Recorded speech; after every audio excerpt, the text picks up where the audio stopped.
Boys and girls, many of you think that math is only done in the classroom. In our show, we're going to explore how math is used all around us.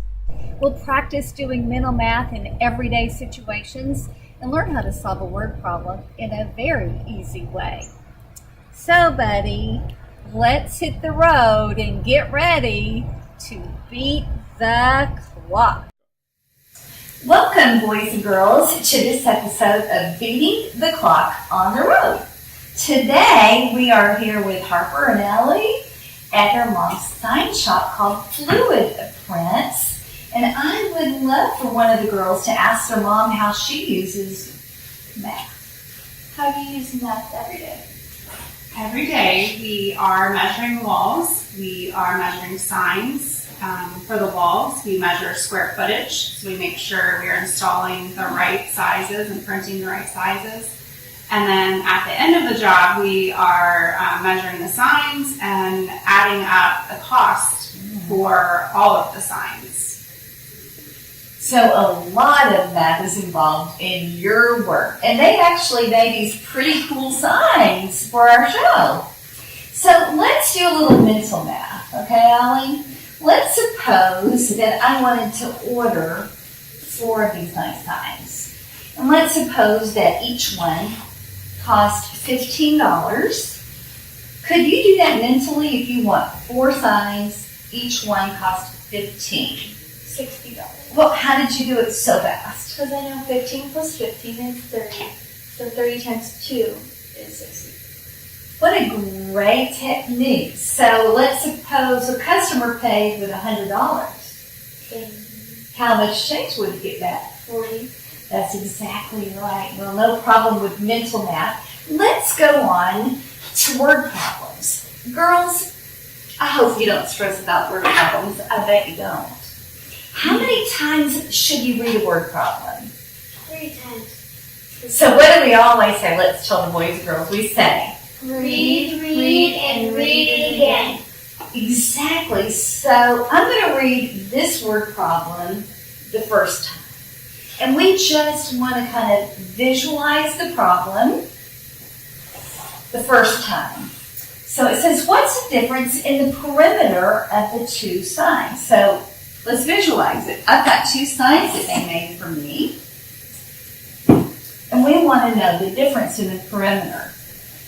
So, do you suppose that you could read it the second time? And when you read it the second time, I want you to mark it. Boys and girls, the second time you read it, after you visualize it, you want to mark the text. So you can mark it, and your sister is going to read it. Go ahead, read it nice and loud. What is the difference in the Perimeter of the 2 signs? Okay, so what do you think you should mark? Difference. That's an important word. Perimeter and 2 signs. Good job. Now the third time, boys and girls, when we do a word problem, we read a little, write a little. And so if you form this grid with 4 boxes, it's going to be really helpful.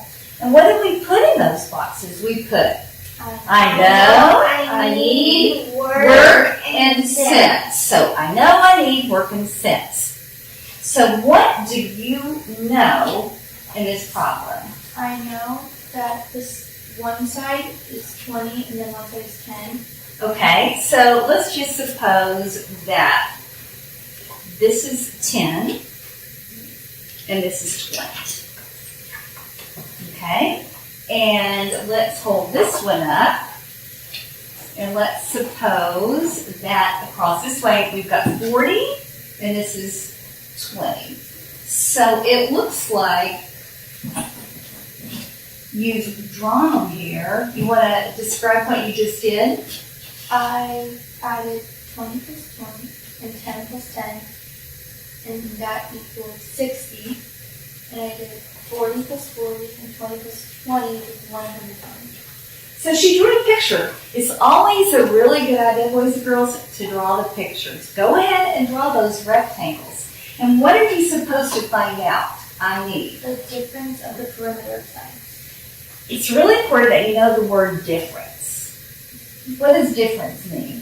The answer to a subtraction problem. Right. If you see that word, you know I've got to subtract. So you've got to find the difference of the two signs. So wow, is this more than one step? Just think about how many steps you would have to do.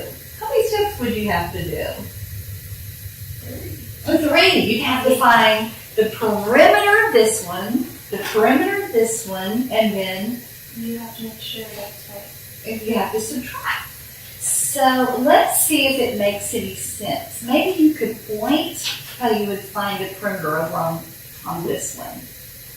I would do 40 plus 40 because they're both the same length. Good. Add them. Good. So 40 plus 40 is, 80. and And then, then 20 plus 20 is 40. and So that that would would be, be 120. okay. Boys and girls, a lot of times you know that the perimeter is the outside edge, and you have to add all the sides. But many boys and girls will just see 2 numbers, and they'll add 2 numbers, and that's it.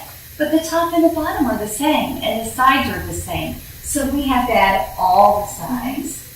So very good. So we did like our equations here, we did our work, and so does it make any sense? What could you do there? You could make sure that 120 minutes is actually 60. So you can check your work and draw a picture. You did a great job, girls, here today at the Sign Shop. Until next time, we'll see you at Beating the Clock on the Road. Be sure you subscribe to our channel so you can come along with us to our next location. I hope you'll try what you've learned today so you can Beat the clock!